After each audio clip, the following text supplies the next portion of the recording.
Hi, welcome to the channel. In this video, I'm going to cover the topic of word embeddings with transformers. I'll be using the sentence transformers library, and this has a lot of transformer models that are already pre-trained. And the idea is to use them for search tasks or retrieval tasks. In this particular video, I'll be covering an example of how you can use these word embeddings pre-trained models for the deduplication problem. So in companies generally have multiple ways you can log in to their services, and sometimes you have the same person being logged in via multiple locations, and they don't input the data correctly, or they maybe put some small differences in how they put their address or their phone number or their email. So what this allows you to do is to link those two records and just assign them to one person. So this is called deduplication because when you're faced to the problem, you already have a database with duplicated records. So what you need to do is figure out of those duplicated records which ones are correspond to each person. So in this example, I'll be covering how you can do this with word embeddings. Okay, so let's get started. Here I have some fake data of people's records. So we have a name, full name, email, phone number, and address. So the idea will be to use this data to try to find the duplicates, right? So here I just run this. So this is just a list. So we need to install these two libraries. So transformers and sentence transformers. Okay, and this is how the data looks like. So I just created an index for each observation, but basically we have those 4 fields that I mentioned. Let's assume that we get a new record, and this is the same person that we had before, this Emily Johnson, but they don't fill in any full name.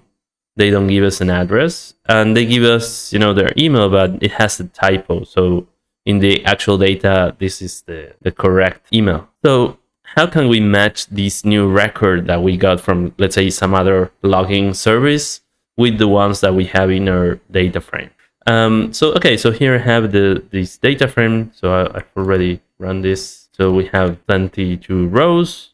So here I'm importing the sentence transformer, and I'm importing the util module. So then I'm using this class to load this model, sentence T5XL. This is a transformer model. It's one in particular called T5. So these are a series of models that Google released. So this is not the largest one. There's one that's larger than this one, but it's already a fairly decently sized transformer model. So, I mean, of course, it's not of the size of GPT, but it should be quite good for this problem.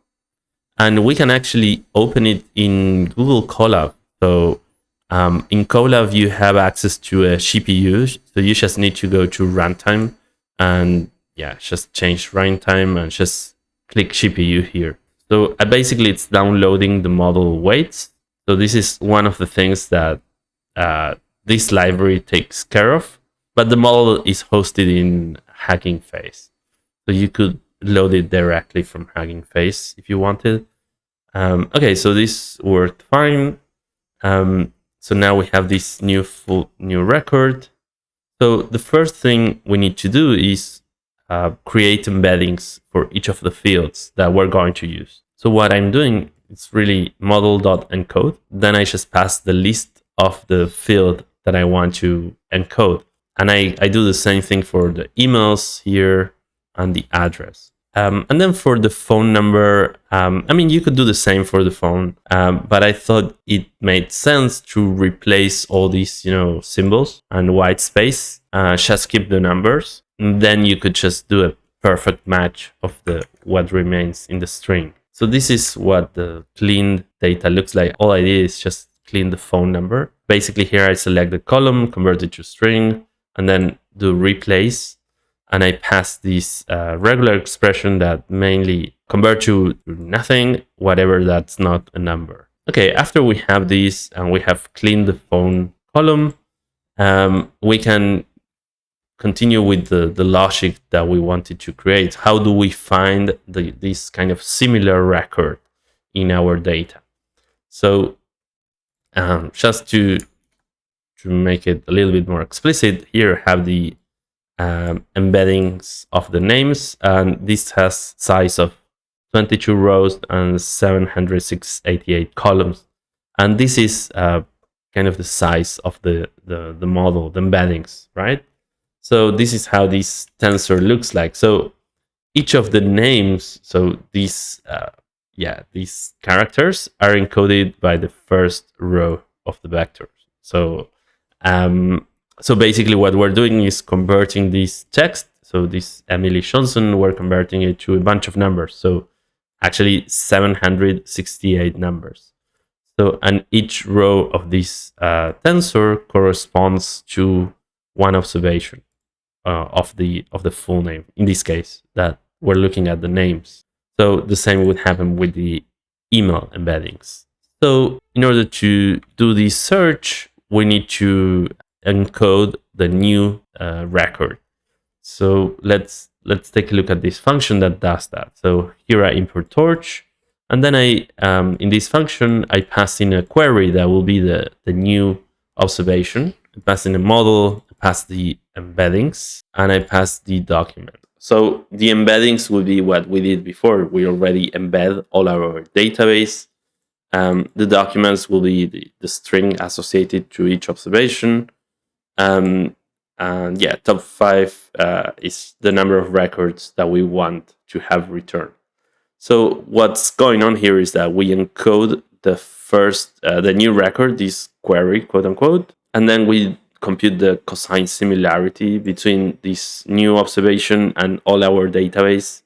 And then we just get the top 5 results in this case. And basically this does the mapping and just gives us our document also. So let's take a look at an example. So here I pass in the new record email. So I'm doing the email search and pass the model, pass the embeddings of the email, and then I pass all the documents. And we get this result, which, I mean, basically that's kind of a perfect, it's almost a perfect match with this email. So just to remind you, what we have here is it's simply the same email but without this dot, which you could argue that, okay, I'm not sure if that's 100% correct, but in practical terms, I think that's a possible typo. And then we can do the search on the phone number. So so let's say this is the new phone number. So let's take a look at it. So it has all these symbols. So what I'm doing here is just removing those symbols, and we get this clean version of the phone number. So then the deduplication logic would be to first do the email search here, and then if the phone number is the same, then we can assume those two records are equal. And I can ignore the full name and the address because I know that the email and the phone are the same. And let's say that's good enough for me. So this will be like one example of this logic. So all I'm doing is, if there's a match here, so if this has more than shape larger than 0, and the phone number, the clean version of the phone number has some more than 0 characters, then we just print the matching record. And then I can just put everything in one function and just call it deduplicate. So I pass our data frame, the new record, and the email search. And this is exactly the same code that we ran before. And the only difference is that we return the result. So I can just run this and try it in a few records. So This is the one we've been using before. Um, so it works. So let's say I add the dot and remove one letter. Okay, it says no match. So maybe this is enough to, yeah, to make it different, which makes sense because Sean's. I mean, yeah, it's. So let's say what happens if we put a. Okay, so it says okay, a dot and this thing. It's almost the same thing, and okay, so this is the advantage of using the word embeddings instead of doing all this manually. So, and then here I have a few examples where I'm changing one letter missing in the email. So Mia Gonzalez. So I mean, if I remove this e here, um, which I mean, if I remove this set, okay, maybe yeah, I don't know, maybe this is not perfect, but removing the e could be a typo. I mean, it still finds it. So just to clarify, the the similarity I'm using to filter is 0.99. And you can play around with this parameter depending on your use case. Um, okay, so and here I have one that doesn't exist. And of course we get no match. And yeah, that's it for this video. The idea was to show an example of how you can use semantic search. So whenever you're searching on word embeddings, this is called semantic search. Yeah, and this is a very common problem that almost every company faces.